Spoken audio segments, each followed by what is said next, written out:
Tiga tokoh wanita terfavorit. Nah, saya sekarang bersama dengan Iren. Kita akan bahas tentang tiga wanita terfavorit yang ada di Alkitab. Yap. Ya.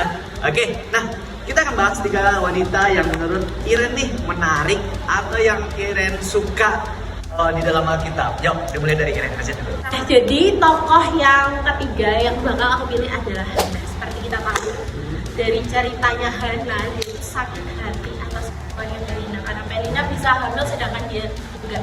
Nah, the power of sakit hatinya Hana ini ternyata membuahkan hasil. Dia terus berdoa sampai Nabi Eli pun mengira bahwa dia mabuk anggur. Berarti segitu kerasnya dia berdoa biar dia bisa hamil, biar dia bisa menunjukkan bahwa Tuhan dia lebih hebat daripada apa yang diomongin oleh Penina. Betul. Nah, bahkan aku suka tuh tentang Hana, dimana dia bilang nih sama Tuhan, Tuhan, kalau aku hamil, kalau aku punya anak, kalau bisa susu, dia akan serahkan kepada Tuhan. Yes. Nah, makanya ketika Samuel lahir, nah ketika Samuel lahir, nah itu diserahkan langsung ke Imam Eli untuk dirawat di sana dan dijadikan seorang hamba Tuhan. Yes, Dan ternyata Tuhan pakai dengan luar biasa. Nah, kalau aku yang ketiga itu yang saya suka itu adalah Dorcas. Nah, Dorcas ya. Nah, Dorcas ini biasa juga disebut Tabita dalam Alkitab. Nah, Dorcas ini yang saya suka adalah selama masa hidupnya dia enggak pelayanan seperti tokoh-tokoh yang lain luar biasa enggak. Tapi dia menggunakan talenta dia yaitu menjahit. Dia jahit tuh baju-baju dan diserahkan kepada jemaat. Itu membuat mereka sangat memberkati dan bahkan yang memberi sedekah kepada orang yang miskin. Ketika si Dorcas ini mati, uniknya adalah ketika dia mati nih, semua orang-orang yang sudah ditolong membawa baju-baju buatannya Dorcas dan mereka menangis. Itu loh yang sudah terima dari Dorcas, dia baik banget. Itu dan akhirnya apa? Tuhan membela dia dipakai dalam si Petrus mematikan dia.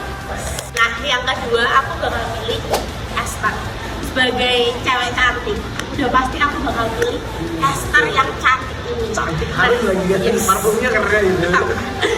Nah, Esther ini selain cantik, tapi dia juga berani. Berani buat apa? Dia berani untuk bilang ke raja, menghadap raja untuk menyuarakan kalau kesah bangsa-bangsanya. Tapi sebelum itu dia kasih tahu dan suruh bangsa-bangsanya untuk berpuasa biar dia itu bisa menghadap raja dan dia tidak dibunuh oleh raja. Puasa yang 3 hari itu ya, Yes. makanya ada terbit namanya puasa Esther itu. Yeah. Nah makanya ketika mereka berpuasa ternyata ada hasilnya loh. Dia menghadap raja, dan ternyata dia diterima oleh raja. Walaupun sebenarnya takut kalau ada seorang yang berani untuk menghadap raja, kalau nggak diizinkan raja untuk berbicara, dia akan Yeah. dibunuh. Keren, iman dia keren dan hebat. Keren. Nah kalau saya yang kedua adalah Deborah. Siapa yang nggak kenal Deborah? Nabi perempuannya begitu berani. Nah Deborah itu dikaruniakan Tuhan hikmat. Dia suka, dia duduk di bawah sebuah pohon. Kemudian bangsa Israel kalau kita, kemudian dia akan memberikan saran-saran. Itu sahabatnya, padahal di Alkitab itu seorang wanita itu tidak terlalu dianggap dan dia hebat sekali. Nah ada di satu masa yang saya suka, kalau nggak salah itu Raja Yosafat. Nah ketika dia berperang, dia bilang, aku nggak mau berperang kalau si Deborahnya ini nggak ikut. Kenapa? Dia tahu bahwa si Deborah ini ada bersama Tuhan. Kalau dia ngajak Deborah, Tuhan ada bersama dia. Dan dia keren. Keren sekali. Nah yang pertama nih, aku nih khawatir nih yang aku punya ini bakal kamu ambil. Tapi apa coba? Harusnya sudah bisa ditebak. The one and only Maria. Wes, Maria. Oke. Siapa sih yang nggak Itu kenal wanita yang sangat beliau dihormati ini? itu. Kalau nggak ada Maria, mungkin Tuhan nggak ada. Tapi Maria ini yang dipilih oleh malaikat, dipilih oleh Tuhan untuk melahirkan Yesus. Karunia sebesar apa itu yang bisa didapat oleh Maria? Ya semua bisa dapat dong. Ya hanya Maria. Kalau Bang Nathan apa nih nomor satunya? Nomor satunya apa ya? Aku ya juga mikirnya tadi Maria.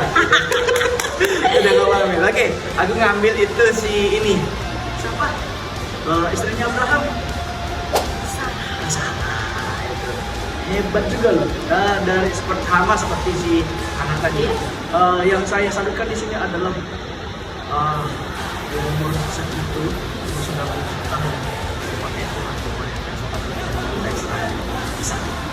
itu luar biasa dong.